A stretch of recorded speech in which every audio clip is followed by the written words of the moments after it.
Hello दोस्तों, नमस्ते, प्रणाम। मैं हूँ रेशम शुक्ला। मेरे चैनल पे आप सबका स्वागत है। सभी को जय माता जी, नवरात्रि को हार्दिक शुभकामनाएं। और हम लोग बहुत प्यारा सा एक देवी जी का पचरा गीत है, आप लोग ज़रूर सुनना। बहुत छोटा सा है लेकिन फुल वाच ज़रूर करना। आप लोग कमेंट में बताना आप लोग को कैसा लगा। जय माता दी। सभी का हमारे चैनल पे बहुत बहुत धन्यवाद है। और हम लोग एक बहुत ही प्यारा सा पचरा गीत लेके आए हैं, तो कैसा लगे कमेंट में ज़रूर बताइएगा। माता जी का भजन गीत है।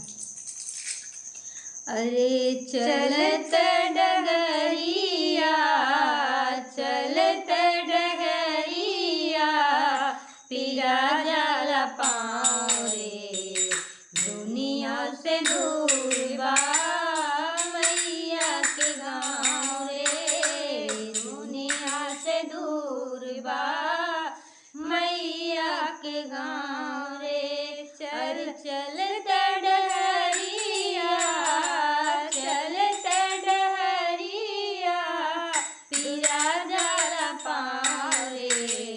दुनिया से दूर बा मैया के गाँव रे, दुनिया से दूर बा मैया के गाँव रे।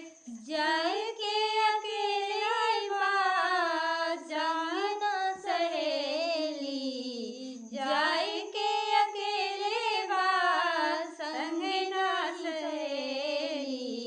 नहीं खे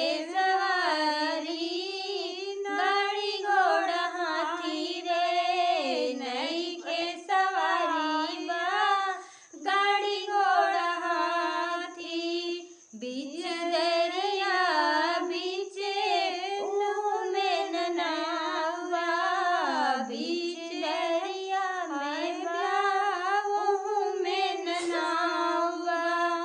दुनिया से दूर बा मैया के गाँव रे, दुनिया से दूर बा मैया के गाँव रे।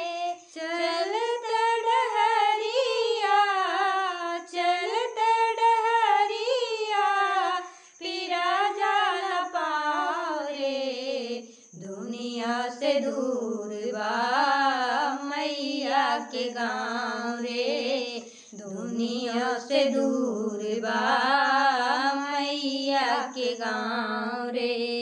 चलो दोस्तों, जैसे कमेंट जरूर बताना, फुल वाच करके आप लोग देखना।